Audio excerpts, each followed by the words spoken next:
በዓለም ላይ ተቀዳሚ ከሚባሉ የመዝናኛ ዘርፎች መካከል አንዱ የሆነው እግር ኳስ በዚህ ሰዓት አስገራሚ ክስተቶችን እየፈጠረ ይገኛል። እኛ ሀገር ኢትዮጵያ እንኳን በርካታ ሰዎች ያልተጠበቀ ነገሮችን እያደረጉ ይገኛሉ። አዲስ አበባ ከተማ መላው የኢትዮጵያ ምድር ላይ ፍጹም ያልተጠበቁ ክስተቶች እየተከሰቱ ነው። ብዙ ሰዎች እንባቸውን እያፈሰሱ ሀሳባቸውን እያስቀመጡ ነው። ይሄ እንባ ብቻ አይደለም፣ ውስጡ ደም ነው።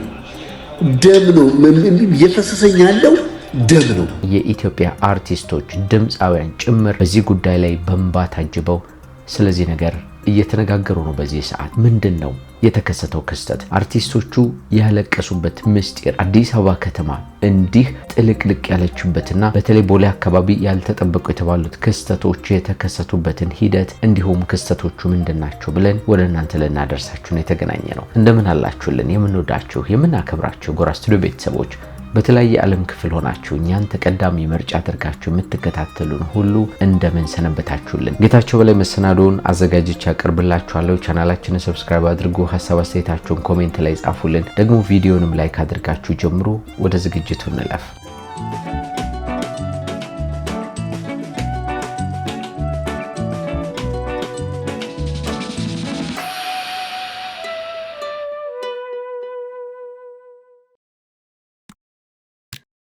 ዓለም ላይ በጣም በርካታ የመዝናኛ አማራጮች አሉ። ከነዚህ የመዝናኛ አማራጮች መካከል ግን እግር ኳስ ተቀዳሚ ነው ሊባል ይችላል። ምክንያቱም በጣም ብዙ ሰዎችን የሚያሳትፍ፣ በጣም ብዙ ሰዎች ሀሳባቸውን የሚገልጡበትና ደስታቸውን የሚያጋሩበት ነገር በመሆኑ ማለት ነው። እንደ እግር ኳስ ደግሞ ከፍተኛ ገቢ የሚያስገባ ነገርም የለም፣ ተወዳዳሪም የሌለው የመዝናኛ አማራጭ ነው ማለት ነው። እናላችሁ በዚህ ታላቅ የመዝናኛ መድረክ ውስጥ ኢትዮጵያውያን ተሳታፊዎች ናቸው። ምክንያቱም አርሰናል፣ ማንቸስተር ዩናይትድ፣ ቼልሲ እንዲሁም ደግሞ ማንቸስተር ሲቲ ሊሆን ይችላል ሌሎችም የእንግሊዝ ክለቦችን በመደገፍ በአውሮፓ ውስጥ የሚደረጉትን የእግር ኳስ ፍትጊያዎች እኛ ሀገር ላይ በጣም ብዙ ሰዎች ይመለከቷቸዋል ማለት ነው። በተለይ ደግሞ አርሰናል የተባለው ክለብ ብዙ ደጋፊዎች፣ ብዙ ወዳጆች እንዳሉት ይነገራል። ለበርካታ ዓመታት ከ22 ዓመታት በላይ የፕሪሚየር ሊጉን ዋንጫ ሳያነሳ ሲጠበቅ የነበረ ክለብ ነበር። በተለይ ከቅርብ ዓመታት ወዲህ ደግሞ በጣም ተስፋ ሰጪ የሆኑ አመቱን ሙሉ ተፎካካሪ ሆኖ እንዲያውም የደረጃውን ሰንጠረዥ ሲመራ በእንደዚህ አይነት መንገድ ከቆየ በኋላ በመጨረሻ እየተሸነፈ ከዋንጫ ውጪ እየሆነ ቆይቷል። በዚህ ዓመት ግን በጣም በአስገራሚ ሁኔታ የእንግሊዝ ፕሪሚየር ሊግ የዋንጫ ባለቤት መሆኑን ትናንትና ምሽት 5 ሰዓት አካባቢ አረጋግጧል። ታዲያ ይህንን ተከትሎ ዓለም ተገለባብጧል ነው የምላችሁ። በተለይ አዲስ አበባና በመላው የኢትዮጵያ ክፍል ላይ በጣም በርካታ ኢትዮጵያውያን እየጨፈሩ ደስታቸውን እየገለጡ የነበረበት ሂደት አስገራሚ ነው። ይህ ብቻ አይደለም፣ እንባቸውን እያፈሰሱ የተናገሩና ሀሳባቸውን ያጋሩ ሰዎችም አሉ በስፋት። እስኪ ይህንን ቪዲዮ እንመልከተው። አርሴናል ሲያሸንፍ እንደዚህ ከተማው ያብዳል እንዴ? በስማ ተመልከቱ። ኖርማል ቦታ ላይ ሆነን በቃ ክላክሱ በስማ። ከዛ አርሴናል ኢንስታግራም ላይ ፖስት አድርጎ 1 ሰዓት ሳይሞላው 1.5 ሚሊዮን ላይክስ ብሮ። ሰማችሁ አይደለ? አርሰናል በኢንስታግራም ገጹ ላይ የዋናው ቡድኑ ማለት ነው ዋንጫ ማሸነፋቸውን የሚያረጋግጥ ምስል በለቀቀ 1 ሰዓት ባልሞላ ጊዜ ውስጥ በሚሊዮን የሚቆጠሩ ሰዎች ላይክ አድርገውታል ማለት ነው። ይሄ ደግሞ በጣም አስገራሚ የሚባል ነገር በመሆኑ ነው እየተናገረ የሚገኘው ማለት ነው። ያን ያህል ኳስ ምናምን አላየም። ይሄን ያህል ሲሪየስ ነው እንዴ? አርሴናል ፕሪሚየር ሊግ ሲበላ በቃ ከተማው ቀውጢ፣ ዓለሙ ቀውጢ በለው እኮ አሰባችሁታል። 1.5 ሚሊዮን ቪውስ አይደለም ላይክስ በለስ ን አወር። በስማም አርሴናል ፋኖች ኮንግራቹሌሽን ብያለሁ፣ ይመቻችሁ። ይሄን ያክል ሲሪየስ ነው እንዴ እያለ ነው የሚጠይቀው። እኔም በጣም የገረመኝ ነገርና ይሄንን ቪዲዮ ለመስራት የተገደድኩበት ምክንያት ይሄን ያህል ሲሪየስ ነው እንዴ ጉዳዩ የሚል ስሜት ውስጥ ላይ ስለተሰማኝ ነው። እርግጥ ነው በእግር ኳስ በጣም ብዙ ሰዎች ሲደሰቱ፣ ሲያዝኑ፣ የተለያየ ነገሮችን ሲያደርጉ እንሰማለን። ግን አርሰናል ዋንጫ ስለበላ ይሄን ያክል ደስታ ይመጣል፣ ይሄን ያክል ሰዎች በከፍተኛ ሁኔታ ንቅናቄን ይፈጥራሉ ኢትዮጵያ ውስጥ ብዬ አላሰብኩም ነበር፣ አልገመትኩም ነበር። እና በጣም በጣም በጣም በከፍተኛ ስሜት ውስጥ ነው ያሉት። ለዛም ነው ልጁ ይሄን ያክል ጉዳዩ ሲሪየስ ነው እንዴ ብሎ ተገርሞ ቦሌ አካባቢ የነበረውን ድባብ እየተመለከተ ሲናገር የነበረውና ጉዳዩ እውነትም ይሄን ያክል ሲሪየስ ነው እንዴ ሊያስብል የሚችል ሌላ አስገራሚ ነገር በአዲስ አበባ ከተማ ቦሌ አካባቢ ትናንት ምሽት ተከስቶ ነበር። ይሄ ቦሌ ኤድና ሞል አካባቢ የነበረ ክስተት ነው። እንዳለው መኪናው ተጨናንቋል፣ መንገዱ ተዘጋግቷል። እርስ በርሳቸው መኪኖች ተጠላልፈው በጣም በርካታ የአርሰናል ደጋፊዎች እንደምታዩት ቀያይ ልብስ ቀያይ መለያ አድርገው ባንዲራውን አድርገው እየዘለሉ እየጨፈሩ ነው የሚገኘው። የሚገርም እኮ ነው በእውነት።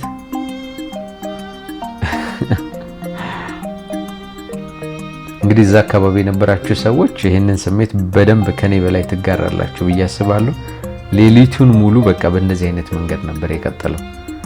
ማህበራዊ ሚዲያው በእንዲህ አይነት መንገድ ነበር የተጠለቀለቀው። እዩት እስኪ ከጫፍ እስከ ጫፍ እኮ ነው የተዘጋጋው። በስማ እንግዲህ በዚህ ቦታ ላይ ብቻ አይደለም፣ በምሽት ክበቦች ላይ፣ በመጠጥ ቤቶች ላይ ሊሆን ይችላል፣ ሌላ የዲኤስቲቪ ቤቶችና የመዝናኛ ማዕከላት ላይ ጭምር በጣም ብዙ ሰዎች ሲጨፍሩ ነበር፣ ደስታቸውን ሲገልጹ ነበር። በጣም አስገራሚ ነውና ሌላ ግን በጣም የገረመኝና ብዙ ሰዎችንም በማህበራዊ ሚዲያ ላይ ያነጋገረ የደስታ አገላለጽ ተመልክቻለሁ። እሱን ደግሞ ላሳያችሁ። ተመልከቱ እንዴት እንደሚሆን ይታያችኋል። ሳሩ ላይ የሚንከባለለው ሰው በስማ የመኪናው ድምጽ ስሙት። የሰውየው የደስታ አገላለጽ ግን በቃ የተለየ ነው።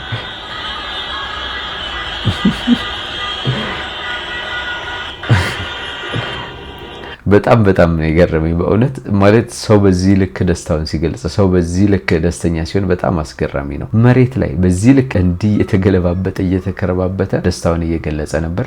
አዲስ አበባ ቦሌ ሸገር ሀውስ ፊት ለፊት የተከሰተ የምሽት አስገራሚ የተባለ ክስተት ነው። እንግዲህ በዚህ ደስታ ላይ ወጣቶች ብቻ አይደለም እየተሳተፉ የሚገኘው፣ እናቶችም አባቶችም ጭምር በየቤቱ በጣም ብዙ ሰዎች ከልጆቻቸው ጋር እየተደሰቱ ከልጆቻቸው ጋር የተለየ ስሜት እያሳዩ ተመልከተናል። እኛን እናት ተመልከቱ።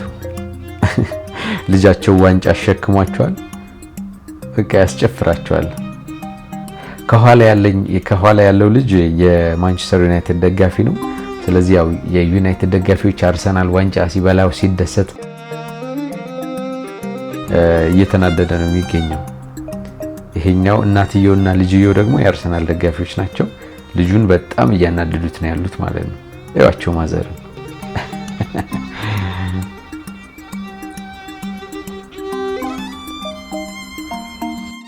በጣም ይገርማል። እግር ኳስ ሁለት አይነት መልኮች አሉት፣ ሀዘንና ደስታ። አንድ ክለብ በተሸነፈ ቁጥር፣ አንድ ክለብ ያልተጠበቀ ነገር በገጠመው ቁጥር ደጋፊዎቹ በዚያው ልክ ከፍተኛ ሀዘን ውስጥ ይገባሉ። ባሸነፈ ጊዜ ደግሞ ከፍተኛ የሆነ የደስታ ጣሪያና ስሜት ላይ ይገባሉ። ታዲያ ኢትዮጵያ ውስጥም የአርሰናል ደጋፊዎች እስከዛሬ ድረስ የመጡበትን መስመር መንገድ ስንመለከት ብዙ ጊዜ በመናደድ ብዙ ጊዜ በመበሳጨት የሌላ ክለብ ደጋፊዎች ስለሚያበሽቋቸው በጣም ከፍተኛ የሆነ ንዴት ውስጥ ሲገቡ እንመለከት ነበረ።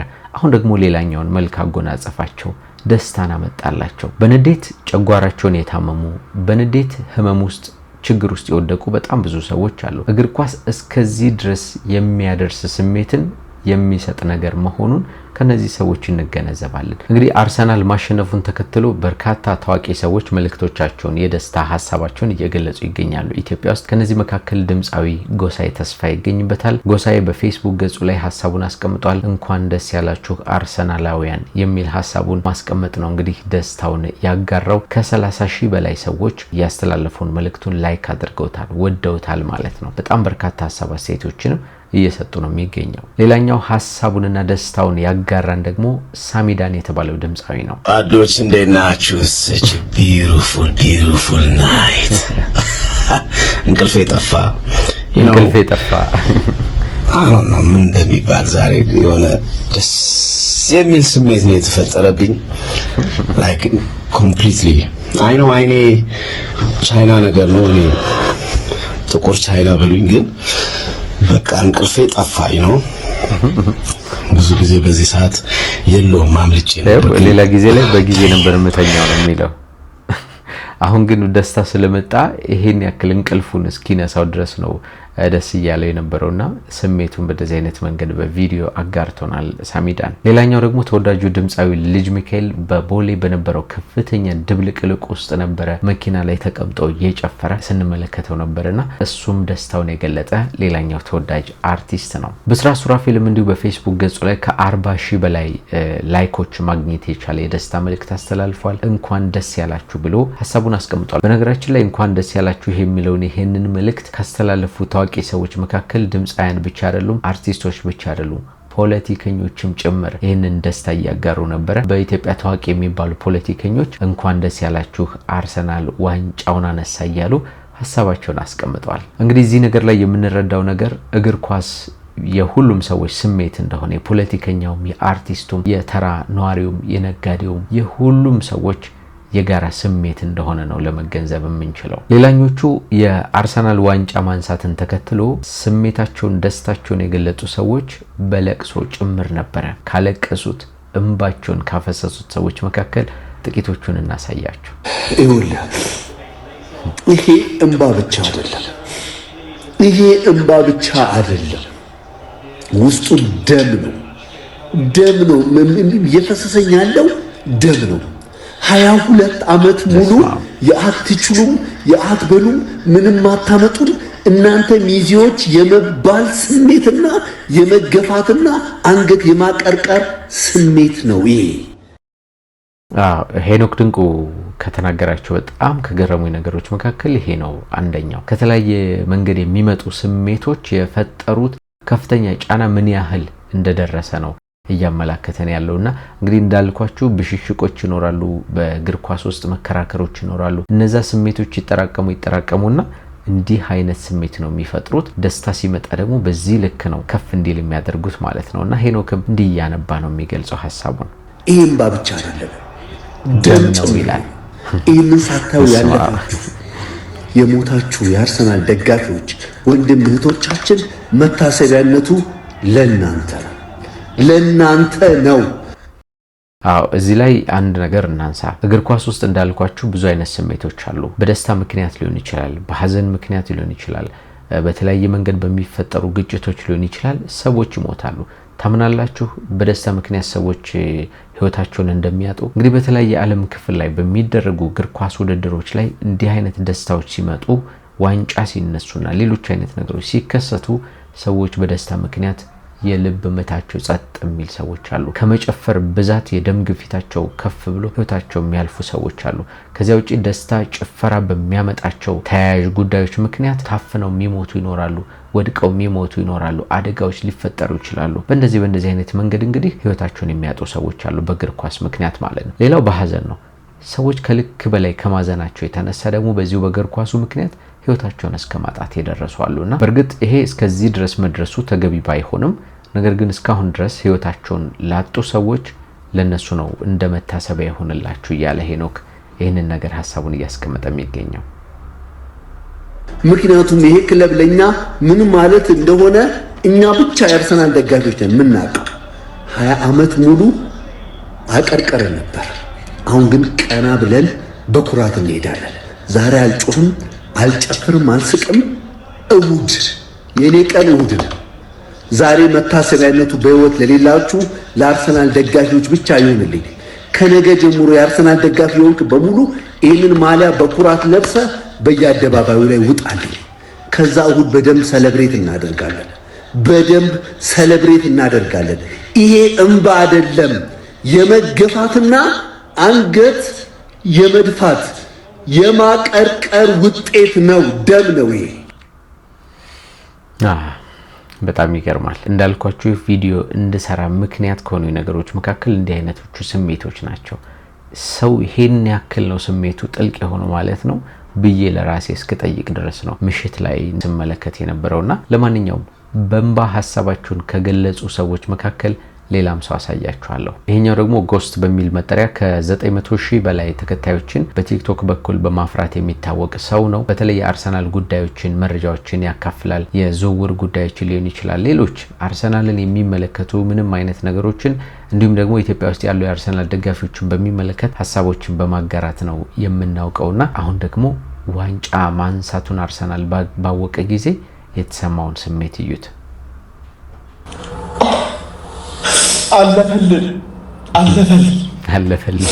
ይህ ቡድን ስንደግፍ ማለት ስንትና ስንት ዓመት ስንት ደጋፊ ያለቀሰ ስንት ደጋፊ ማለት እኔ የመደገፍ የመጀመርኩበት ዓመት ላይ ልቤ ተሰበረ። ቻምፒየንስ ሊግ ፋይናል ደርሰን ልቤ ተሰበረ፣ አለቀስኩኝ። ከዛ በኋላ ግን በፍጹም እጅ አልሰጥም ብዬ ልቤ እያረረ እየተቃጠልኩ መጥቼ ሲስቅ ሌላውን ሳጽናና አሁን ግን አልቻልኩም። አያችሁ አይደለ ምን ያህል የሰዎች ስሜት ውስጥ እንደገባ ጉዳዩ። ቅድም ያልኳችሁ ማለት ነው ውስጣቸው በደንብ ያረረ ውስጣቸው በደንብ ሲቃጠል የኖረ የጨጓራ ህመም ያተረፉ ሌሎች አይነት በሽታዎችንም ጭምር ወደ ራሳቸው ያመጡ ሰዎች አሉ በእግር ኳስ ምክንያት።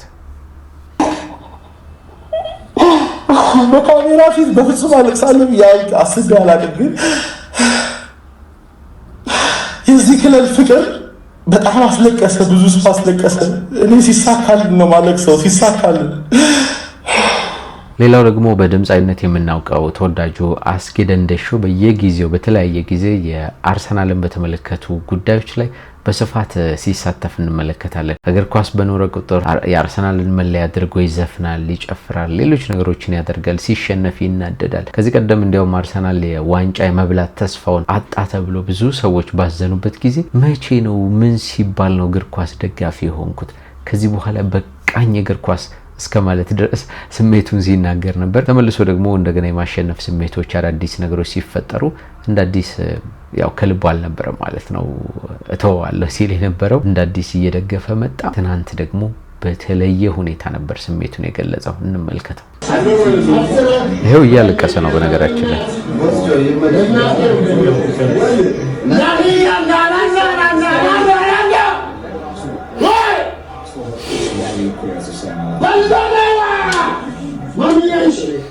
አብረውት ያሉት ጓደኞቹ እየጨፈሩ እየተዝናኑ ነው። እሱ ደግሞ ደስታውን የሚገልጸው በለቅሶ ነው ማለት ነው። በቃ የሚያደርገውና ያሳጣው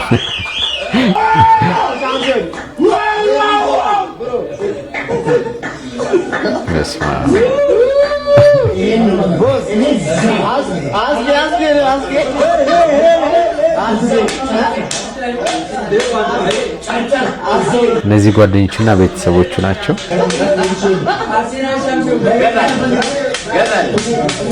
አንተ እግዚአብሔር ይስጥ ያንተ ጥፋት ነው ለዚህ ደረጃ ደረሰን። ያንተ ጥፋት ተኪወረ ኤሶዬ እግዚአብሔር ይስጥ ዱሚኑ አማቲባው ዋው በቃ ምንም ነገር መናገር አልቻለም ማለት ነው። ምንም በቃ እንግዲህ በጣም አስገራሚ ነው። አርሰናልን ስትደግፉ የነበራችሁ አሁን ደግሞ ይሄንን ደስታ እየቀመሳችሁ እየተቋደሳችሁ እየተጋራችሁ የምትገኙ ኢትዮጵያውያን ሁላችሁም እንኳን ደስ ያላችሁ ለማለት እፈልጋለሁ። ነገር ግን አንዳንድ ነገሮችን ልበል ከተነሳ አይቀር ጉዳዩ ህይወትን እስከ ማጣት ድረስ የሚደርሱ ሰዎች እንዳሉ ቅድም በተወሰነ መንገድ እያነሳን ነበር። ይህ ነገር አግባብነት አለውን የሚለው ጥያቄ ግን በሁላችንም ዘንድ የሚመላለስ ነው። ምክንያቱም ስሜት ያልፋል፣ ደስታ ያልፋል። የሰው ልጅ ህይወት ግን አንድ ጊዜ ከጠፋ ጠፋ ነው፣ አይመለስም። የሚመለስ ነገር አይደለም፣ ድጋሚ የሚገኝ ነገር አይደለም። ስለዚህ በዚህ ምክንያት ህይወታችሁን የምታጡ ሰዎች፣ ራሳችሁን የምትጎዱ ሰዎች፣ የምትታመሙ ሰዎች፣ በንዴት ያልሆነ ነገር ውስጥ የምትገቡ ሰዎች ጥንቃቄ ማድረግ የሚፈልግ ነው። ሁሉም ነገር ልክ አለው አይደለ?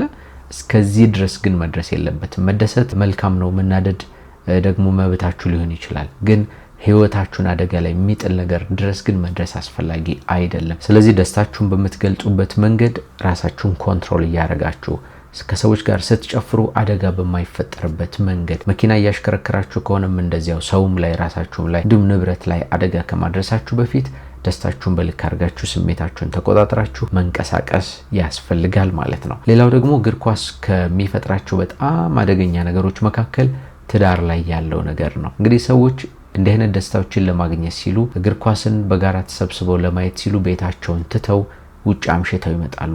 እስከ 6 ሰዓት እስከ 8 ሰዓት ቆይተው የሚመጡ በጣም በርካታ ባለትዳሮች እንዳሉ ግልጽ ነው። በተለያየ ጊዜ ስለምናውቀው የምንሰማው ነገር ስለሆነ ማለት ነው። እንዲህ የምታደርጉ ሰዎች ጥንቃቄ ይፈልጋል። እናንተም ደስታችሁን በልክ ማድረግ ያስፈልጋል። ካስፈለገ ቤታችሁ ቁጭ ብላችሁ ማየት ሊኖርባችሁ ይችላል። ሌሎች ነገሮችን ማድረግ፣ ሌሎች አማራጮችን መውሰድም አስፈላጊ ነው ማለት ነውና ቤተሰባችሁን ትታችሁ ልጆቻችሁን እናት አባታችሁን ትታችሁ በየቦታው ለእግር ኳስ ብላችሁ በዚያ ልክ የምትሄዱ ሰዎች ነገሮችን በልክ ማድረግ ወይም ደግሞ ሌሎች አማራጮችን መፈለግ አስፈላጊ ነው ለማለት እንፈልጋለን። እንግዲህ በድጋሚ እንኳን ደስ ያላችሁ የአርሰናል ደጋፊዎች። እነዚህን ለየት ያሉ የደስታ ስሜቶች በተወሰነ መንገድ አጋርተናችኋል። በነገራችን ላይ በእንዲህ አይነት መንገድ እያለቀሱ እንባቸውን እያፈሰሱ ሀሳባቸውን ያስቀመጡና ደስታቸውን የገለጡ ሰዎች ብዙ ናቸው። እኛ መረጥ አድርገን በጥቂቱ ነው ያሳየናችሁ። እንኳን ደስ ያላችሁ። እንግዲህ በተለያየ ዓለም ክፍል ሆናችሁ ደግሞ እናንተ የኛ የጎራ ስቱዲዮ ቤተሰቦች እኛን ተቀዳሚ ምርጫ አድርጋችሁ ስለምትከታተሉን በጣም እናመሰግናለን። እንደምታውቁት ቻናላችን ወቅታዊ፣ ማህበራዊ፣ አዝናኝና አስተማሪ የሆኑ ልዩ ታሪኮችን ነው እየዳሰሰ የሚያቀርበው። ዛሬም እንዲህ አብረናችሁ ቆይታ አድርገናል። ጌታቸው በላይ የመሰናዶ አዘጋጅና አቅራቢ ሆኜ አብሬያችሁ ቆይታ አድርጌያለሁ። ቻናሉን ሰብስክራይብ አድርጉ። ሐሳብ አስተያየታችሁን ኮሜንት ላይ ጻፉልን። በሚቀጥለው በአዳዲስ ጉዳዮች እንደገና እንገናኛለን። ሰላም ሆኖልን